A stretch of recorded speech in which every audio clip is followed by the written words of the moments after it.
Hi, hello everybody and welcome. Thank you all for joining us today for our presentation. We're happy you're with us. My name is Mariah Blake and I'm the Program Manager for the Association of Clinicians for the Underserved. Today's program, ACU Presents Project ECHO, will be presented by Dr. Elizabeth Clewett and Sarah Dixon. I just have a few quick things to go over before we let our presenters take it away.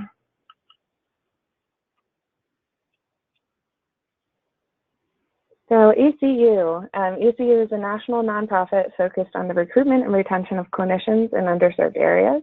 We do that through projects like our STAR Center Workforce Project, National Health Service Corps Advocacy, and training and resources for clinicians of all disciplines. We hope that we at ACU can be a reliable learning resource for all of our members and all clinicians and teams providing care to vulnerable populations. We're always striving to improve care for our underserved communities, and we hope that this webinar will provide you with resources to strengthen your organization's ability to provide effective and meaningful care. That's me. I'm Mariah Blake, and I will be handling the back end of the webinar today. If you have any technical issues at any point, you can contact me via email listed here, mblake@clinicians.org, or through the chat box in your control panel located on the right side of your screen. So a couple more notes. We are recording today's webinar. We'll send out a follow-up email with a link to access this recording to everybody in attendance today, so keep an eye out for that. We hope you'll ask questions. Please ask questions. I'll be keeping an eye on the questions in the chat box, and we'll try our best to address the questions that come in throughout the presentation, but we'll also leave some time at the end of the hour for a bit of dedicated Q&A. So you can submit questions in the questions box, which is located on the right-hand side of your screen. As always, we hope you'll have a little fun engaging with our presenting team today.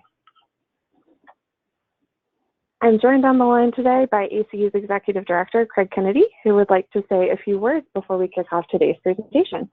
Take it away, Craig. Thank you, Mariah Blake. And yes, that is my Bitmoji. I didn't do a very good job with it. I had to have my children help me with that one, so I apologize. But thank you, everybody, for joining us. And I'm Craig Kennedy. I'm the Executive Director of ACU. We're very proud to be hosting this webinar today with ECHO and the Iowa PCA with Dr. Elizabeth Clewett and Sarah Dixon. ACU, as Mariah pointed out, is dedicated to helping clinicians help improve access to care across this country for underserved populations. And we believe ECHO is a terrific activity to enhance that training for clinicians across the country and enhance access for underserved populations. And Dr. Clewett will go through how they do that exactly, but we're very proud of our association with Project ECHO, and we're also very proud of our association with primary care associations across the country, much like Iowa Primary Care Association. We work closely at a regional and state level to help organizations that help underserved populations succeed at a clinical level. So we're very, very happy to work with both of the folks on the line today, in addition to a wide range of organizations across the country that share our mission and goals. So with that, I just want to remind everybody that we have those information and training activities that Mariah mentioned. We also have a conference coming up next month. Happy to have you register for our annual conference and learn more about our training and activities here in Washington, D.C. at the end of July. But the purpose of us being here today is to learn more about ECHO in particular. Project ECHO was started in New Mexico, and we'll turn it over to Dr. Elizabeth Clewett, who's the Director of Replication Initiatives, and she'll tell us more about the history, purpose, and activities of Project ECHO specifically. And then Sarah Dixon, the Senior Director for the Iowa Primary Care Association, will go through what that really looks like for a primary care association and for health centers in their specific state and their specific activities in their state that they have taken advantage of through the Project ECHO model. So with that, I'll turn it over to Dr. Clewett and Project ECHO to kick off the webinar. Thank you both again for being here.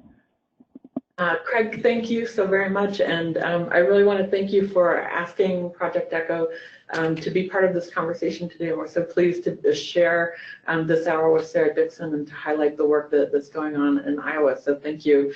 As Craig said, I'm Director of Publication, and I'll talk a little bit about what that is for the ECHO community, and so my goal here is to provide you a little bit of background of what Project ECHO is, and then to give you some ideas of how you might be able to connect with ECHO projects wherever you are around the country.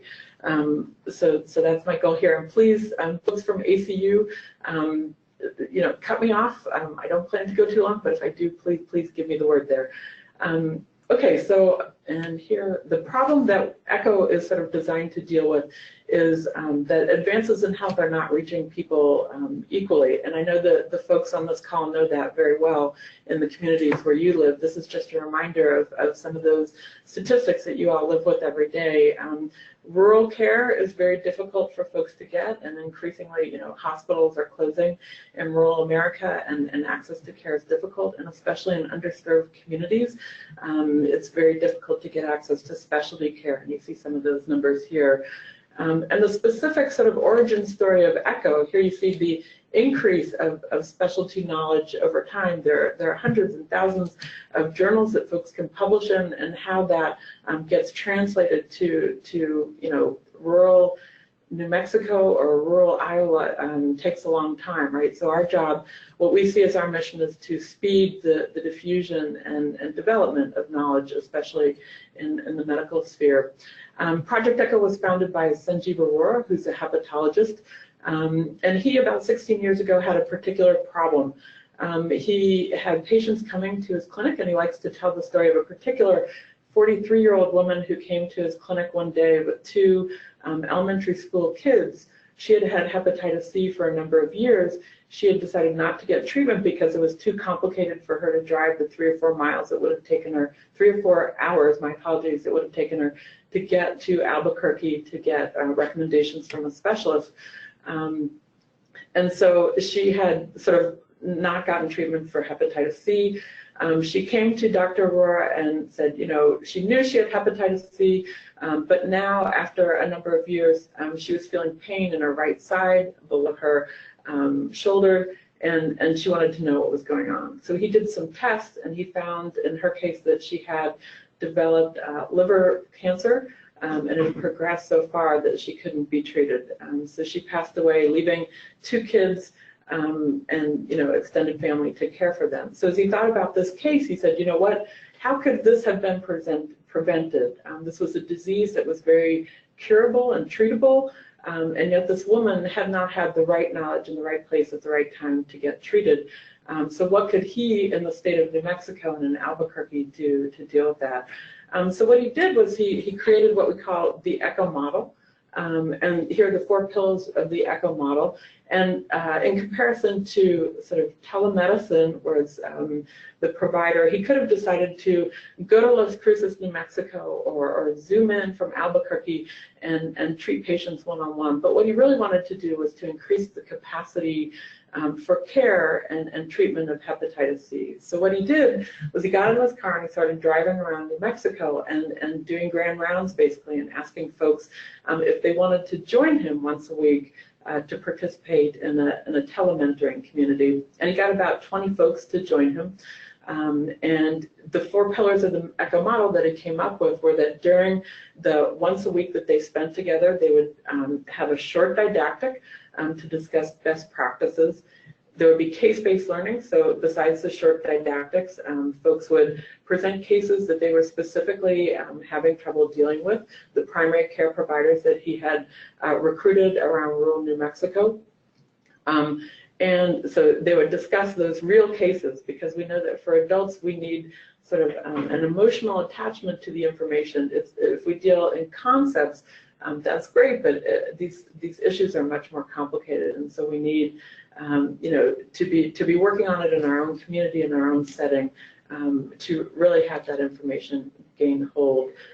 He would use technology to leverage scarce resources. So here the technology he leveraged was video conferencing, such as we're using today. We in the ECHO movement tend to use the Zoom platform because it offers great video capacity, and we know that seeing people in the community is a great way for building those relationships. And then the fourth pillar is outcomes measuring and tracking to measure impact, and we use some specialized databases to do that, and we'll get into that a little bit more here in a minute. So this next slide, you can see a picture of what this community looks like. Here you see Dr. Aurora in this classic HCB echo presenting to the community best practice, and you can see on the left some key features to this community. It's interactive, it's a little bit different than a webinar such as we're having here today, though this has some interactivity as well. Co-management of cases, and at the hub you see here more than just Dr. Aurora. You see a multidisciplinary care team, which for HCB is a pharmacist, an ID physician, and a hepatologist. And to me, this is one of the really unique things about ECHO, that you have physicians or specialists from different disciplines coming together to think about a case of a specific patient. And so that offers real value to the primary care physicians who are working to get specialty expertise around a specific area, such as HCB. Key to this is also peer mentoring. As this telementoring community develops, the folks on the network over time get to be as good as the folks in the hub room that you see here in Albuquerque. And that community and mentorship, they learn as much from the community as from the hub. And really what we've seen over time is that the specialists in the medical centers learn probably more than the folks in the community, because they're learning how the resources that are available in rural communities, and the specific ways you have to change the treatment to make it work in more limited resource settings. Here, this next picture, you can see what happens, the community that comes. This is about 10 different practitioners. This is an endocrinology community that's developed here in New Mexico. And again, you see an even bigger multidisciplinary hub. And then folks in the community, what we call spokes, presenting various cases. And there you see the physician, and then another part of the care team presenting a case of a specific patient and getting recommendations from the community. And as I said, this is a little bit different than traditional telemedicine. In traditional telemedicine, you're bridging that gap of distance so that the specialist can interact with the patient. With this, it's really, the key is really force multiplication, increasing the capacity of a system to treat a disease. Patients never come on the network. Really, the focus is on the primary care physicians and those care teams in rural and underserved communities, and getting them the expertise that they need to reduce the burden of care for their patients. And as I said, initially this focused in 2004 on hepatitis C, and hepatitis C was a really big problem in New Mexico, and there was an 8-month wait to see patients in Dr. Aurora's clinic.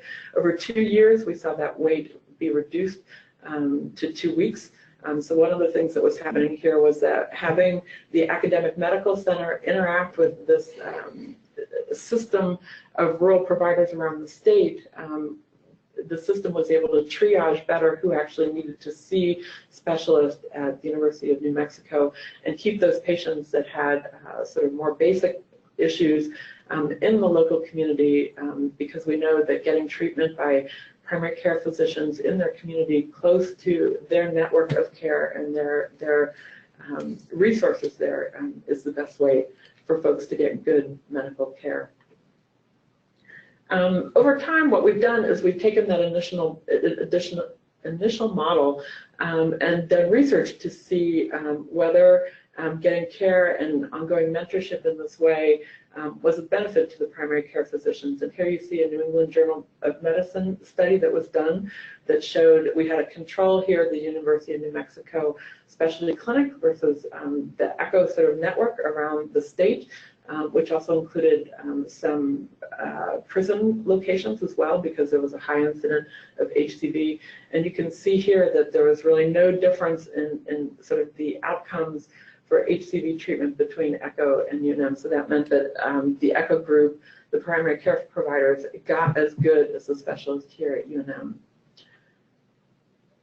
We also saw over time that they gained competency, that they felt more self-confident in what they were doing, which is a key initial step to treatment. No one is going to provide treatment if they don't feel confident that they know how to do it. So this is a key benefit of the ECHO model and folks becoming part of ECHO communities. And here you see again, really central is knowledge decentralization from the expert to that care team. So over time, what we've done is, once it was published in the New England Journal of Medicine, folks started knocking on our door and say, what about endocrinology or behavioral health or opioid addiction and a range of other specialties? So here at the University of New Mexico, we have about 40 different projects that we run regularly. And we began the department that I ran, which is replication, and we bring people once a month to train on the ECHO model. And so at this point, just shy of 200 programs around the country have developed ECHO projects, which is really exciting. They learn from us, they are part of our community, and then they go off and independently run their programs. So here you see just capturing again the need for specialty knowledge is what we're looking at bridging. There are not enough folks, we know this, and going forward there won't be enough specialists to treat.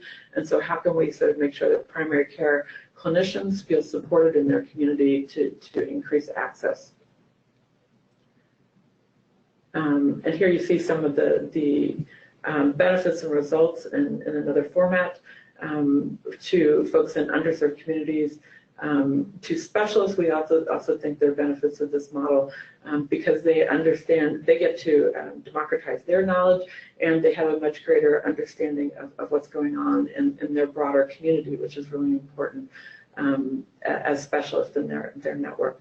And specifically, and Craig has been a partner with us around this, federally qualified health centers, and many of you on the line are so important to the work that we're doing in the community we're trying to build, and we really are interested in engaging federally qualified health centers in the work that we're doing and connecting with ECHO projects. Here again is a list of many of the projects, the issue areas that are going in New Mexico and around the country. We have about 10 programs going in autism, probably about 40 right now in opioid addiction around the country. And as I said, endocrine is another big one going on. And at the end of this slide deck, there'll be information about how you can connect on our website. We have sort of a match.com functionality where you can look on the website and see where there might be programs near you, whether you're in Iowa or New Jersey or wherever you are, to join a telementoring community near you. You can also connect with folks in New Mexico. We strongly recommend, because there are differences by state and location, and you really want to be connected with folks that can help you triage really complex cases to join a community by you.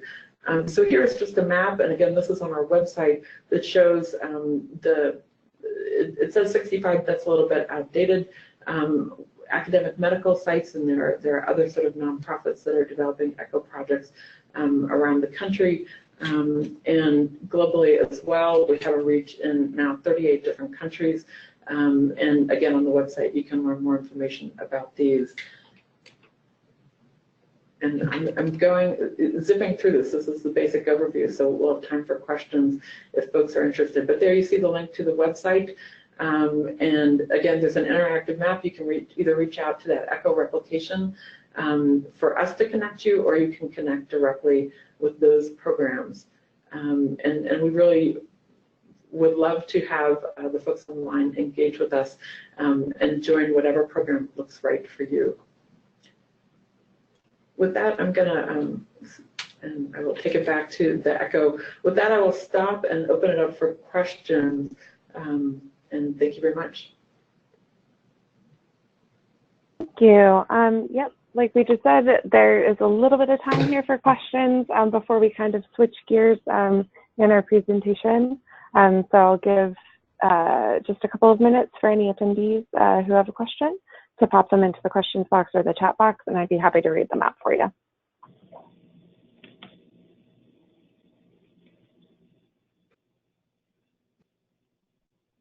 We have one question come in. What is the fee for joining? Thank you. For most of the projects around the country, I would say like 95%, there is no fee for care teams joining ECHO projects. Our desire is that the academic medical centers and other hubs around the country either use grants or institutional support or federal or state funding to develop their project, and then that they're able to make that available to the providers for free. In some cases, that business model hasn't worked out, so they have had to charge, but in the vast majority, it's free. The other thing I'd say is for us here in New Mexico and many projects, there's an ongoing mentorship community that's available, and folks join maybe for a year or two. They develop expertise, and then maybe they drop off, and maybe they come back every once in a while, but they know that there's that ongoing community there. For other folks, they've decided to do it as sort of a modular approach, so they'll have an ECHO project mentorship community going on for 3 months or 6 months to meet a specific target. Skill development, for example, an opioid addiction stewardship, for example. And so those are two different sort of strategies of how people have developed their projects. All right, and that seems to have jogged some people's questions here. We got a bunch come in just now. Do you still have an ECHO MAT program going? There's not one listed for Ohio. Does it matter if I join in my own state? Thank you. So I'm not sure I remember specifically on Ohio. Please reach out to ECHO Replication and we can look that up for you. It as I said, locally is better, but we can find, I know that there are ones in Indiana and close to you in Pennsylvania, and so we can get you that information.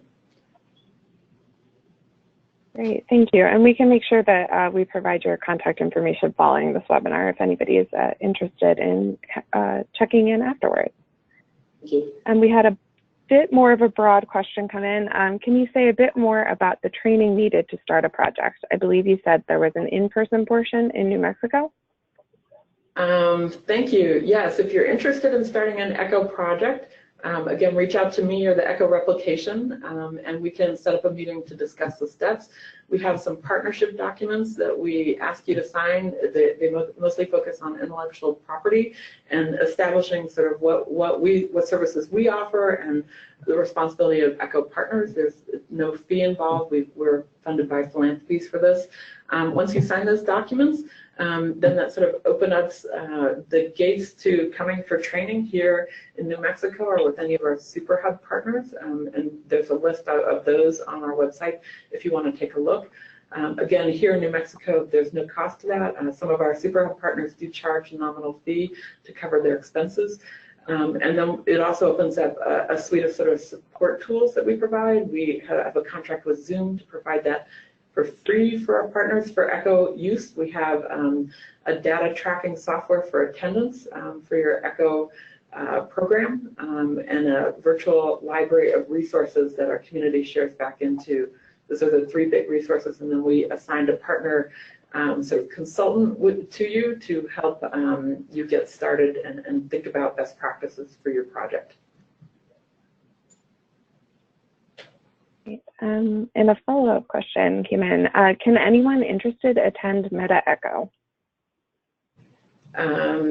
Yes, you can. The next one's in Meta ECHO, just to give a definition, is a global conference we have once every 18 months. The next one is scheduled for September 17th through 20th, 2020. And look about, I'd say, 9 months out on the website, and you can click through and register.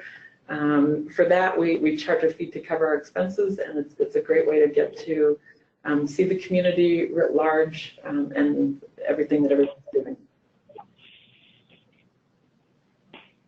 All right, and I think our final question might have been answered kind of ongoing throughout the other answers, but is there a schedule of ongoing or upcoming collaboration? So you reach out to me separately about that. It's important to know exactly what area you want to collaborate in. We do have for the folks running ECHO projects, once the sort of a number of groups are doing something like an opioid or HCV or HIV, often a collaborative will form. And those meet either quarterly or monthly for those groups, either to do research together or just to talk about best practices. So it helps to know what area you're interested in. And again, for those who may want to join an ECHO project, the best thing is either to reach out to us or to go online and connect for your specific issue area. We can also give advice about, sort of the different flavors and maybe what might fit your particular need best. Great, thank you for that. And I think we're going to put a pause on questions for right now so that we can continue with our presentation.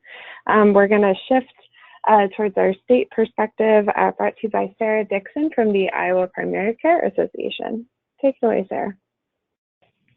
Well, good morning or good afternoon to everybody, and glad to be on with you.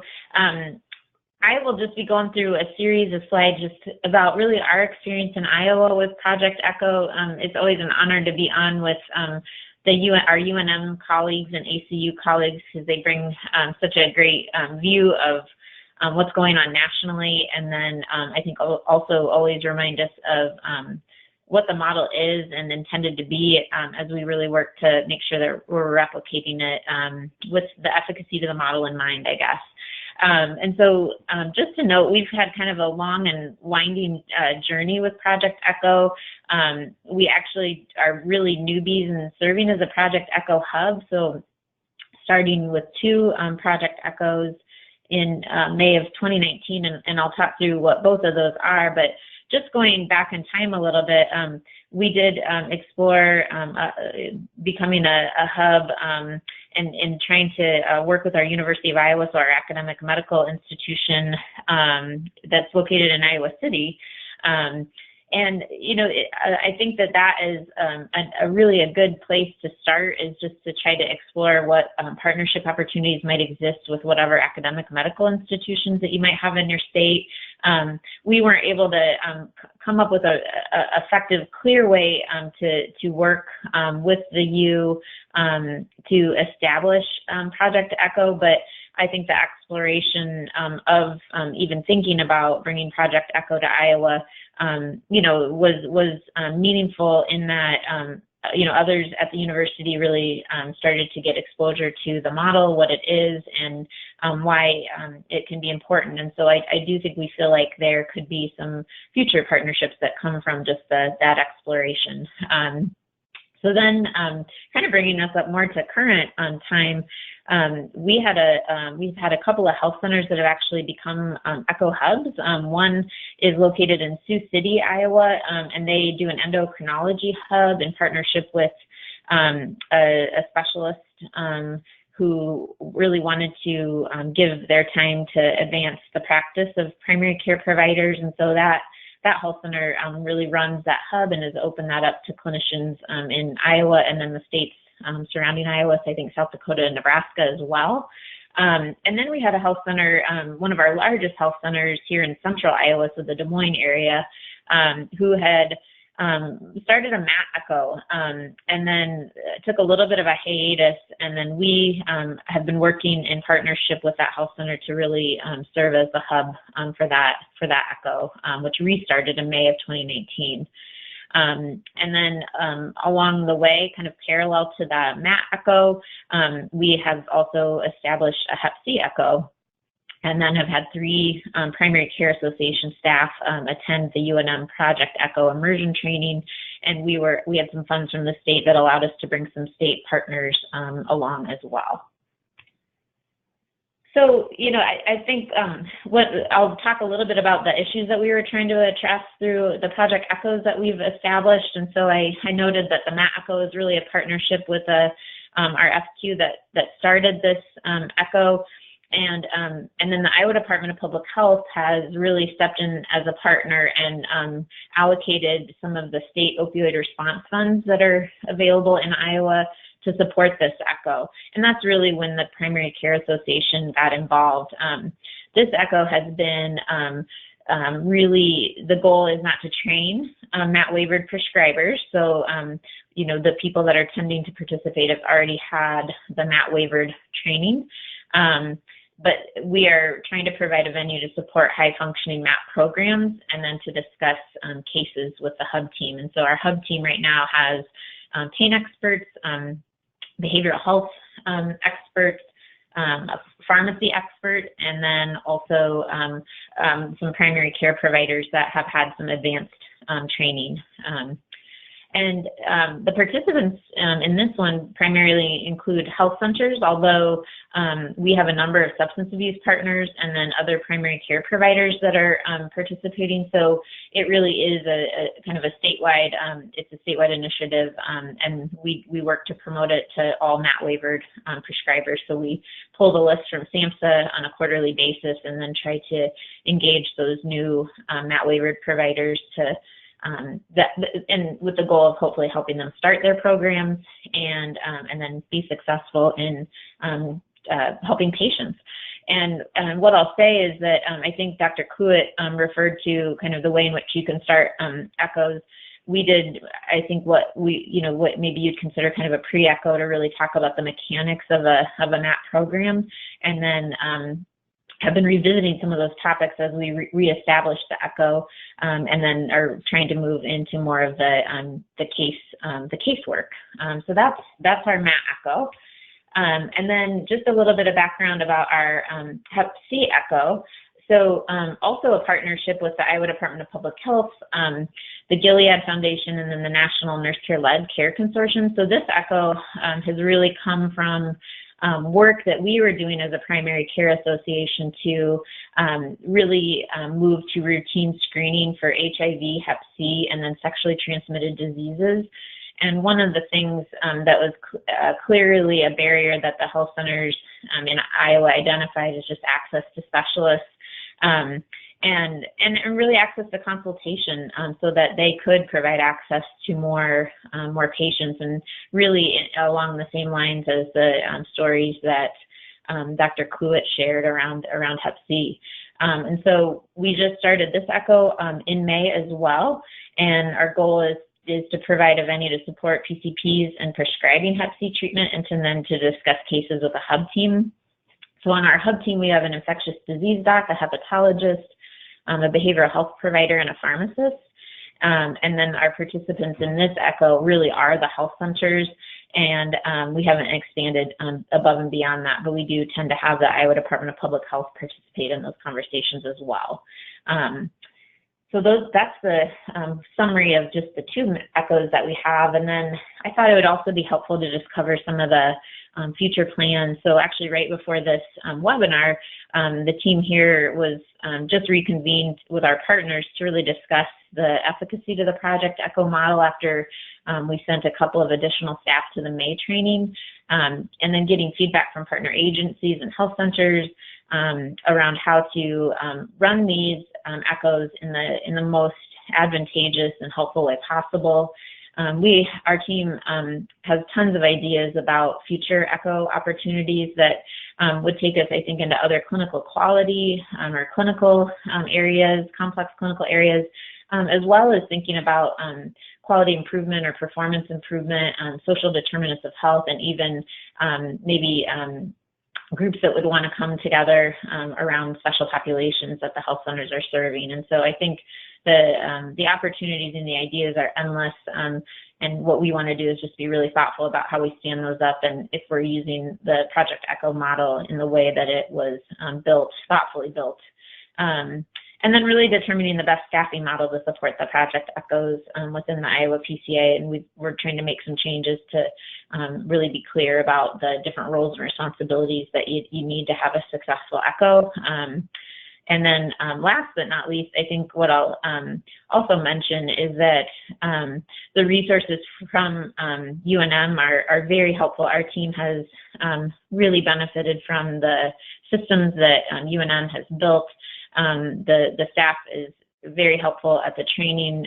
When they say immersion training, our team said it is absolutely an immersion training, and you just gain so much from going down and seeing what UNM has built, and then all the systems in place to support the work across the country and world. So I think the last slide is just my contact information, and I'll stop and see if there's any questions or other points that I could cover for the group that would be of interest or helpful. Sure, thank you for providing that overview. We did have one question come in actually right as you started speaking. Somebody asked, do you offer help in introducing ECHO to the local universities for the purpose of partnership? Yeah, so that's a great question. I'll just, I think, speak candidly that we have, I mentioned that we had tried to approach the University of Iowa, our largest academic medical institution, around establishing ECHOs. And I think what's hard sometimes within those large institutions is that the specialists are, segmented into departments. And so if you're trying to get at areas of need and then really think systemically about what ECHOs make sense and where the university could be really meaningfully involved, it can be just hard to find the right person, kind of hard to find the right way to get engaged in that system. I do think what we'd like to do after we feel really good about the 2 ECHOs that we have up and running is to go back to the university and describe the work that we're doing. And then also, I think, really try to be thoughtful about how the Project ECHO model can actually help the specialists to maybe fulfill their obligations of providing support and consultation or training to primary care providers in a different way. So I think my advice, I guess, about those large academic medical institutions that you probably are all aware of is just, it does take time to kind of figure out all the pathways and ways of entry to have conversations with the right people within those institutions. Mariah, can I jump in here as well? Sure. I think at the national level, so we have a couple of resources on our website under sort of events. We have a monthly introductory call. So one thing would be to gently suggest that your academic medical partner go to that 90-minute introductory call that happens once a month. It's usually a Tuesday around 10:30 Eastern time, or go to it jointly with them to have a conversation. You can also reach out to us, and we can tell you, if you're in, I don't know where, South Dakota, we can tell you whether the University of South Dakota is a partner already, and we can tell you who we've been talking to, so you can sort of pick up that conversation. Great, thank you. And I just want to let everybody know we do have a bit of time here for questions, so if you do want to send them in, please feel free to, but we have had a couple come in. We had somebody ask, can you walk through the Hep C ECHO a bit more?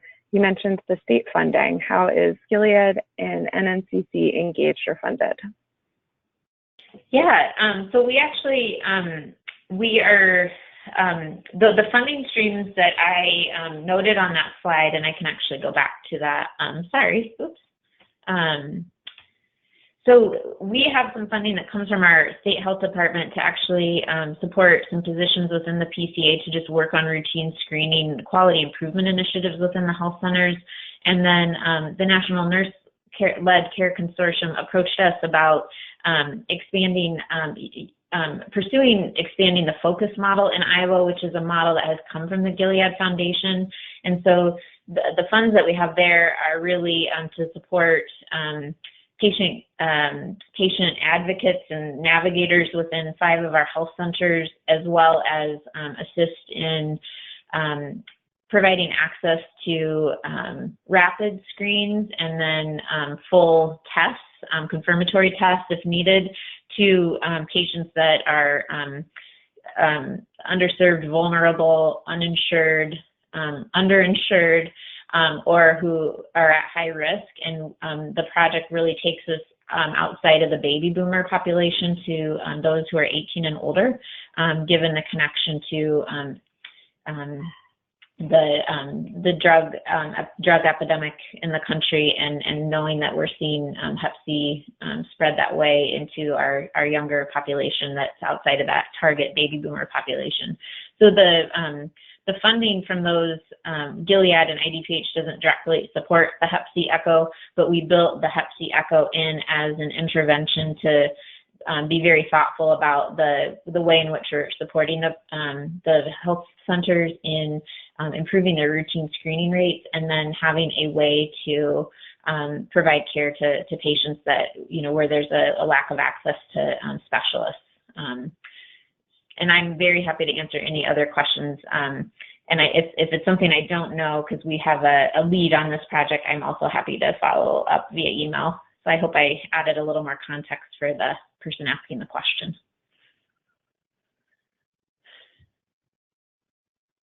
Great. Yeah, thank you for that. And just a quick plug, we will provide everybody on the line's contact information following this.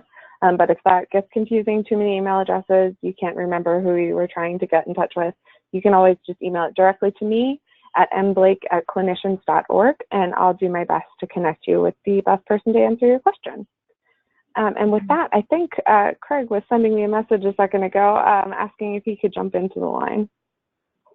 So I want everybody else to ask as many questions as they have, but one of the questions I had as well, and I apologize, I feel like I'm hosting and asking questions. I'm learning. As Elizabeth pointed out, we get to be learners during this as well. The immersion training in particular, I've been to the introductory training out in New Mexico, but Sarah, you also mentioned that you had 3 staff from the PCA attend the immersion training. Do you know how many health center participants have taken the immersion training? Is it focused on hubs? Is it focused on spokes? Probably a question for both of you. Sarah, how did you decide who would go to the immersion training from your organization and or the health centers? And Elizabeth, who do you guys normally see at those immersion trainings in particular? Mm-hmm. Do you want to start, Elizabeth? Sure. Thank you, Craig, for that question. So we encourage folks, if they're creating an ECHO project, to bring sort of the core leadership, probably the core lead, the person who's going to do the project management, and maybe a specialist from the hub team to that. Craig, I will be honest, we haven't seen that many sort of participants during that session. It's really for folks getting the nuts and bolts, getting an ECHO project up and going. We do encourage folks, as they're starting their own ECHO project, to sort of have maybe even a half-day session or a couple-hour virtual session sort of to kick off with their community, or sometimes a couple of sessions, so that folks can learn about how this ECHO project is different from a traditional webinar or other kind of training that they've gotten going, so that they can test the technology and sort of do, I think as Sarah said, a pre-ECHO launch and sort of training a little bit to get things going. I'll stop there and turn it over to Sarah. Yeah, thanks.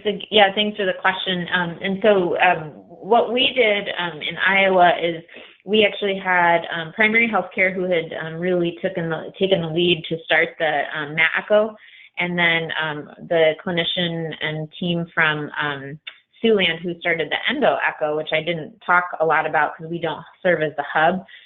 They each sent at least one or maybe 2 staff people to the project ECHO immersion training as they were getting those ECHOs up and running.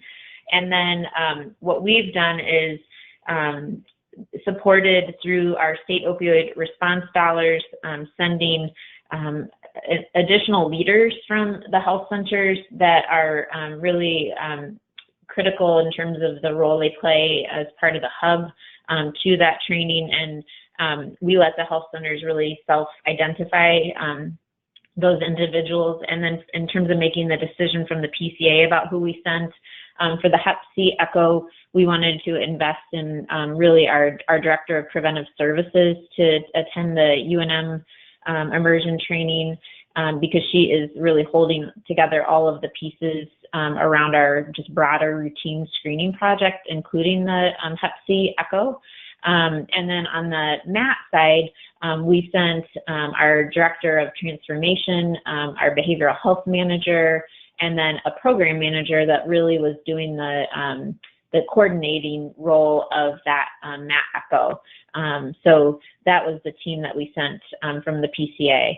And then just since I did want to clarify, because I did misspoke a little bit about the funding for the Hep C one, so I wanted to clarify that those dollars, while they don't directly support a Hep C echo, we have the funding from the Iowa Department of Public Health that supports the staff person that is really leading our routine screening work. And so part of her time to lead that Hep C echo and bring the hub team, the group of specialists together, that is supported through that funding. And so I just wanted to be clear that we do have those dollars and then have grown her roles and responsibilities to include her role with the Hep C echo.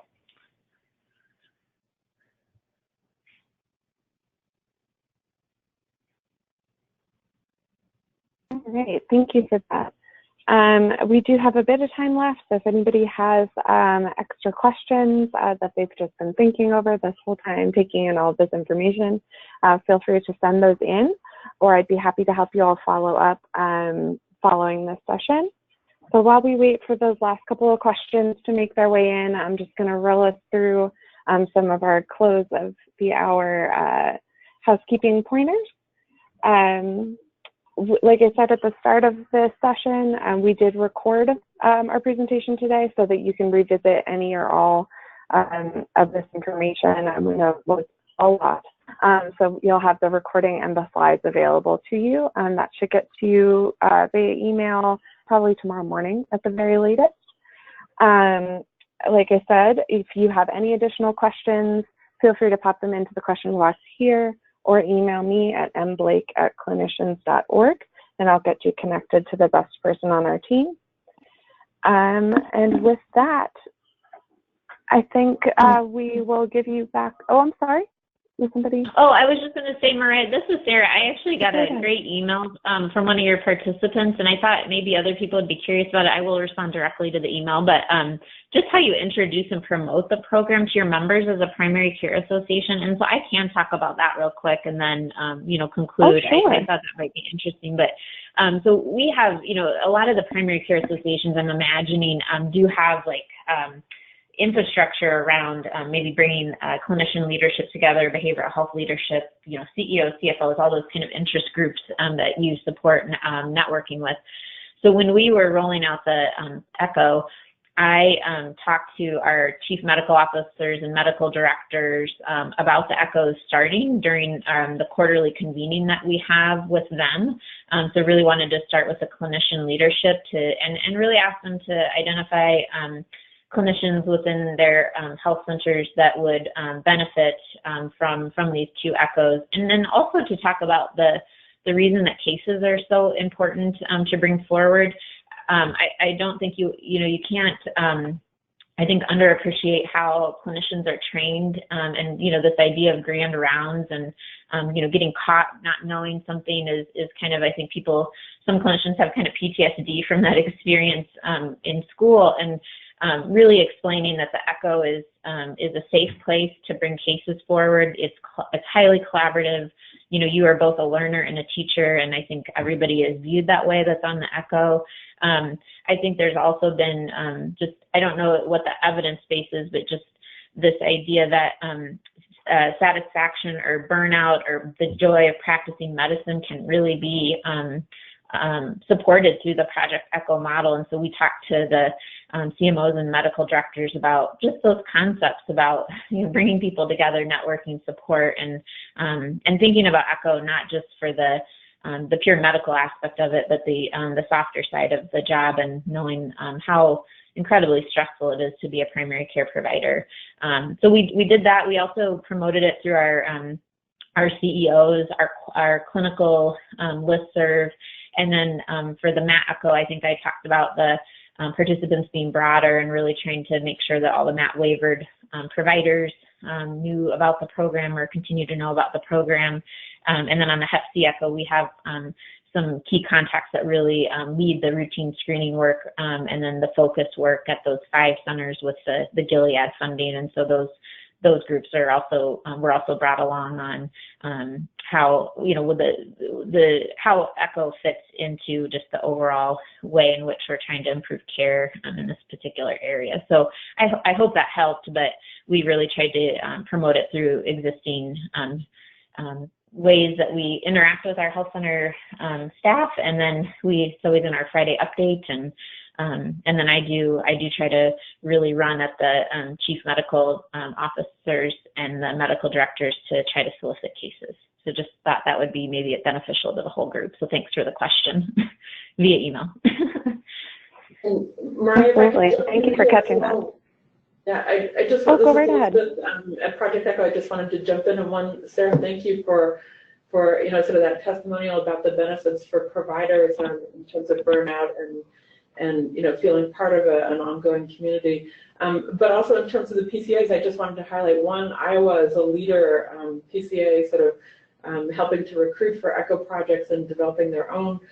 There are a number of others around the country. One that sticks out in my mind is Texas, TAC, and Dr. Roxana Cruz, the medical director there, is actually developing a toolkit it's in draft form now, but soon to hit the presses, a toolkit to help federally qualified health centers sort of think about how you access ECHO projects and you know, everything from technology to other considerations. So I think that'll be a great resource. And then throughout the country, PCAs really do. We've seen them partner with academic medical centers to recruit, as Sarah's describing. So they are a great resource in this area, and we thank you for that.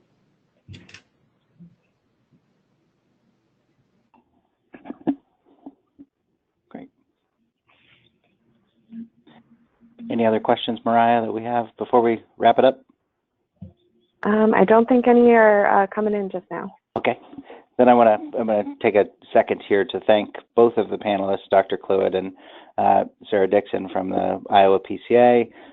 This is tremendously helpful. I know I've been through a lot of different trainings, and I always learn something from these every single time.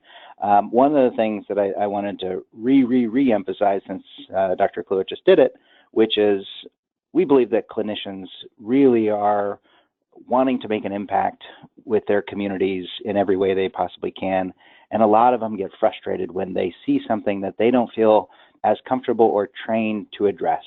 As Dr. Clewett spoke of Dr. Aurora's efforts in rural New Mexico with hepatitis C, it was that those providers didn't feel up to speed on treating those hepatitis C patients, but then after the ECHO trainings, they did, and those referrals went way down. And we believe this is an effort, this is an excellent way to increase training, increase job satisfaction, increase the impact of providers, especially in underserved communities, but really all across the country. And we know there's a need in every state. And so everything we can do to expand the ECHO model, to expand provider knowledge and training, to provide access, to expand access to care for populations and clinicians across the country, we will be doing. I really like to reemphasize again that this is a transdisciplinary model. There's an entire team-based approach to this. Yes, it's specialty activities within a specific branch, but it's a team-based approach to learning and to patient care. And I think that's as you saw on one of Dr. Clewett's slides, it had a team and then to a team and then to a team, and there were teams of movement across the learning spectrum. And so we really appreciate that as well. So with that, again, thank you all for staying on the line. We'll post this recording on our website. We will promote it. We'll continue to promote Project ECHO everywhere we can. And I just really want to say thank you again to Dr. Elizabeth Clewett and Sarah Dixon for your time and energy today. And thank you very much. Thanks, guys. Bye. Thank you. Bye.